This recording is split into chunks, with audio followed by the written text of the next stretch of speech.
Este 19 de marzo último, el gobierno de Estados Unidos nuevamente me impidió llegar a Cuba.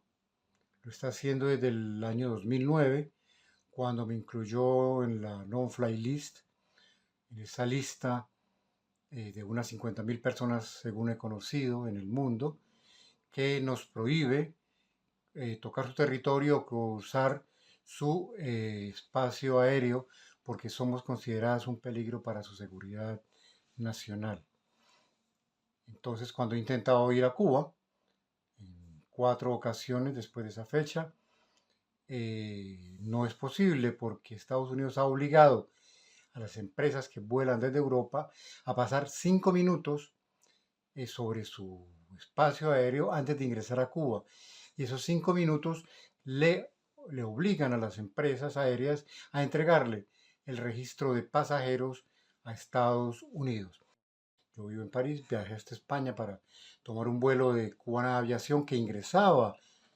por Santiago de Cuba y luego se dirigía a La Habana y en ningún momento tocaba espacio aéreo estadounidense, pero debido también al problema del bloqueo que tiene Cuba, que no le permite comprar un sistema propio de registro de pasajeros, tiene que usar el sistema de Iberia y Iberia automáticamente le pasa y le pasó el registro de pasajeros a la Embajada de Estados Unidos, como lo pude comprobar y como me lo explicaron en el aeropuerto de Barajas. Pero el problema no comenzó ahí. El problema ya comenzó cuando fui a comprar el pasaje de Cubana Aviación, porque no pude pagar directamente desde París a Cubana. Me tocó que apoyarme en un ciudadano español para que él pagara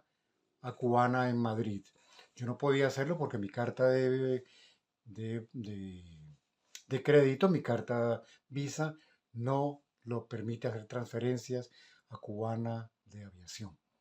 Entonces, eso es parte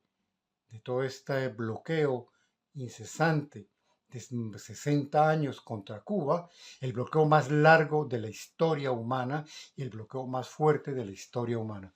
Un bloqueo que lo que busca, sobre todo trabajando en los últimos años sobre los jóvenes, humillarlos, hacerles creer que es el gobierno cubano eh, que no permite que se les brinde alimentos, que se les permita beneficiarse de muchas cosas mínimas del día a día cuando es el gobierno de Estados Unidos. Yo veía, por ejemplo, eh, este informe que se me permitió, es un informe hecho en Suiza sobre los bancos contra Cuba. Suiza, que parece que es un país neutral, pues no, también sus bancos se les tiene prohibido negociar con Cuba. En Francia, recordemos, hace muy pocos años, el Banco Nacional de París, que es uno de los bancos más grandes y poderosos de esta nación, tuvo que pagar 1.000 millones de dólares de multa por haber hecho negocios con Cuba. Esto es a nivel mundial. Muchos, muchos cubanos o muchas personas que quieren enviar dinero hacia Cuba desde los bancos europeos no lo pueden hacer y se les escribe directamente diciendo no podemos hacerlo por reglas de los Estados Unidos. O sea, no hay una autonomía, no hay una soberanía de la banca europea y de todos los bancos del mundo para poder tener negocios con Cuba. Esto es uno de los bloqueos, repito, más fuertes, más descabellados y más locos, donde la intención de Estados Unidos, sobre todo en los últimos años, es taparle cualquier posibilidad de respiro a la economía cubana para que su pueblo, en especial sus jóvenes, se levanten. Plantea a Estados Unidos en su campaña de difamación de que los culpables de esta situación actual de penuria que hay en Cuba se debe a la incapacidad de la nueva generación. Cuando la nueva generación está actuando en Cuba al frente de la revolución desde que estaba el comandante. Pero esa es toda una campaña, es una campaña permanente, constante, donde hay miles de millones, no millones, miles de millones que están dedicados a hacer la guerra y a perseguir a la economía cubana por todas partes. Mientras tanto, están los antipatriotas, estos traidores a la patria, que se plegan, se suman a todas las leyes, a todas las intenciones del gobierno de Estados Unidos de acabar con la revolución cubana, y esos antipatriotas, esos traidores a la patria, principalmente en Miami, se suman a esta campaña de tratar de acabar con la revolución cubana, que el pueblo cubano se levante. Ellos ganando mucho dinero,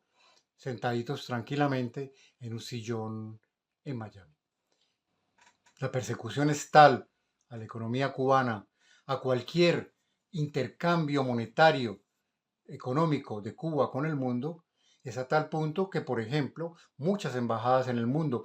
yo no sé cuántas en Europa, pero muchas embajadas, no pueden hacer transacciones con bancos de estos países, de suerte a los protocolos internacionales de la diplomacia, a que sean los bancos nacionales, como aquí el Banco Nacional de Francia, que de una u otra manera le ayude a solventar a las embajadas el pago de la electricidad, del agua y de lo mínimo que se necesita para que funcione no solamente una embajada, una casa, un hogar. Pues eso sucede también con este bloqueo.